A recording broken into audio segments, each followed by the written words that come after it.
Bonjour et bienvenue sur la chaîne Dessin Explique. Aujourd'hui, la vidéo sera légèrement plus longue que les précédentes, mais c'est normal, car le dessin est un peu plus complexe, donc aujourd'hui j'ai décidé de vous présenter mon dessin sur le chien réaliste. Donc, comme vous pouvez le voir, malheureusement, mon ordinateur a eu un problème et n'a pas pu enregistrer le début de la vidéo, au moment où je commençais le dessin. Ce qui fait que vous voyez un peu après le début de la conception, et normalement j'ai réussi à filmer jusqu'à la fin. Dans cette vidéo, je vais vous expliquer un peu le matériel que j'ai utilisé pour ces dessins, pourquoi je l'ai fait et surtout comment je l'ai réalisé. N'hésitez pas d'abord à vous abonner, à liker la vidéo et à laisser un commentaire, ça fait toujours plaisir. Donc, premièrement, j'ai utilisé un format A3 sur une feuille de 180 grammes sur le côté gras, ce que je trouve me permet d'avoir une meilleure texture au niveau du dessin pour les crayons. J'ai utilisé des crayons basiques de chez Bic, vraiment les crayons les moins chers du marché. Je ne sais pas pourquoi j'ai utilisé ces crayons, je pense que je voulais me donner un défi de réaliser un superbe dessin avec des crayons assez claqués au sol. Mais en plus, le problème c'est que j'ai une bonne mallette de crayons haut de gamme de chez Faber-Castell, et là je pense réellement expérimenter si je pouvais réaliser un dessin réaliste avec des crayons assez bas de gamme. Mais en principe, pour un dessin qui est utilisé en plus en hyper-réalisme, j'aurais dû utiliser les meilleurs crayons pour faire ce type de dessin. Mais bon, comme j'aime bien faire des trucs bizarres, voilà, j'ai décidé de dessiner avec des crayons nuls. Évidemment, pour dessiner du réalisme, j'ai utilisé une photo, j'ai juste tapé chien réaliste dessin, et puis j'ai commencé à prendre mes crayons et à dessiner. Maintenant, je vais vous expliquer pourquoi je dois réaliser ce dessin. C'est tout simplement que je dois plusieurs dessins pour créer un book, pour intégrer une école supérieure que je souhaiterais intégrer, et donc je me répète. Et donc, il nous demande de faire plusieurs dessins pour créer un book sur format A3 ou A4. Et il faut varier assez format de dessin pour vraiment montrer ce que tu peux faire. Même s'il faut favoriser le plus grand format pour pouvoir montrer l'entièreté de tes capacités en dessin. Donc je ne sais pas si je pourrais filmer toutes mes réalisations, mais j'essaierai au maximum selon mes disponibilités. Mais normalement ce dessin est le début d'une grande série de dessins sur format A3 ou A4, donc abonnez-vous pour rester au courant. Comme je vous l'ai dit un peu plus tôt, je me suis basé sur un modèle que j'ai trouvé sur internet. Je connais pas spécifiquement la race de ce chien, donc si vous la connaissez, mettez-la en commentaire. Mais il me plaisait bien, donc je l'ai réalisé. Et maintenant, je vais vous dire les différentes étapes du dessin. Alors, comme je parle en voix off et qu'une partie de la vidéo a été écourtée, je pense qu'il y aurait un léger décalage au début, mais que je vais pouvoir ensuite rattraper mes explications en même temps que la vidéo.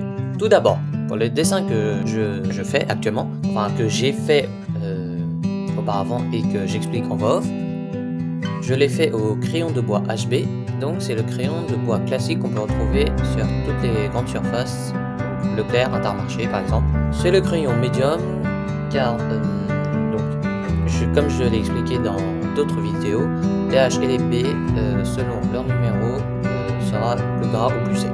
Sachant que le 1H de mémoire c'est le plus sec et le 6B c'est le crayon le plus gras, en tout cas que moi j'ai, à part le graphite qui lui est un crayon vraiment bien gras. Et sinon j'ai dit n'importe quoi, le 1H ça n'existe pas, on dit juste le crayon H.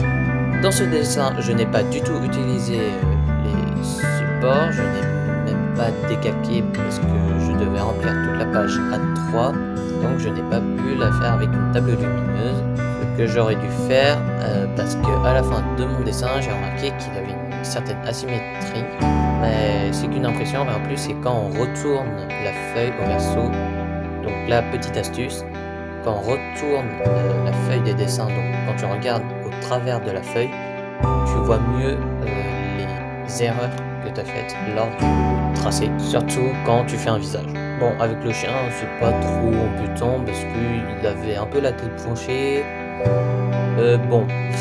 Voilà. Donc tout ça pour dire que quand on regarde au travers d'une feuille, donc de l'autre côté de la feuille, on voit mieux les défauts de ton dessin parce que ça permet d'avoir un autre point de vue, comme si tu regardes refléter dans un miroir. Ensuite, je suis parti avec 5 principaux crayons, 2 marrons et un rouge légèrement rosé, ainsi qu'un peu de jaune pour les yeux et du noir pour foncer certaines zones. Au début, j'ai utilisé le marron le plus clair des deux que j'avais pour ensuite aller au plus foncé, en assombrissant avec le noir, tout simplement parce qu'il est plus facile de rajouter de la pigmentation que d'en enlever avec la gomme. D'ailleurs, si vous voulez gommer, utilisez une gomme mie-de-pain, même si moi je préfère la gomme classique. Apparemment, ça fait moins de traces, je n'ai pas trouvé, donc en fait faites comme vous voulez, mais d'après les experts, il faut utiliser et favoriser la gomme mie-de-pain qui ressemble à une gomme en pâte à modeler. Donc pour commencer, j'ai fait le museau du chien en faisant un mélange entre le marron clair et le rouge rosé, ainsi que le marron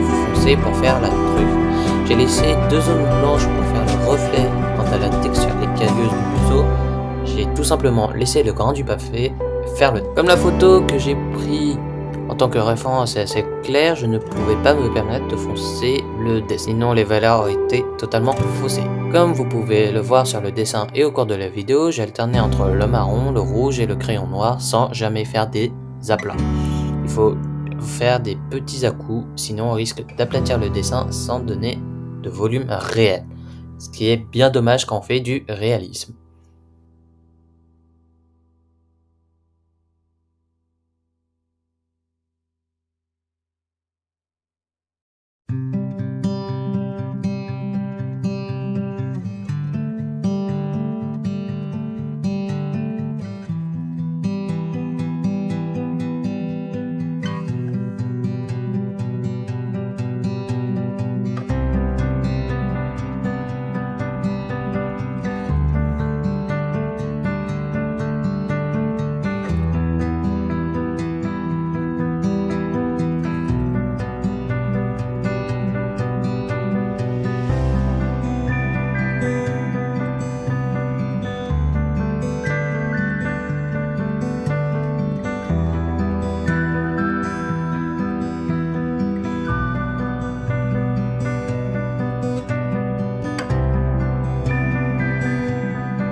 Voilà, donc c'est déjà la fin de la vidéo. J'espère qu'elle vous aura plu. Comme je l'ai dit en début de vidéo, n'hésitez pas à liker, laisser un commentaire et à vous abonner surtout, ça fait extrêmement plaisir. Sur ce, je vous dis à très bientôt sur une prochaine vidéo, peut-être aussi longue, peut-être plus courte, si je fais un autre type de dessin personnel. Et sur ce, je vous dis ciao!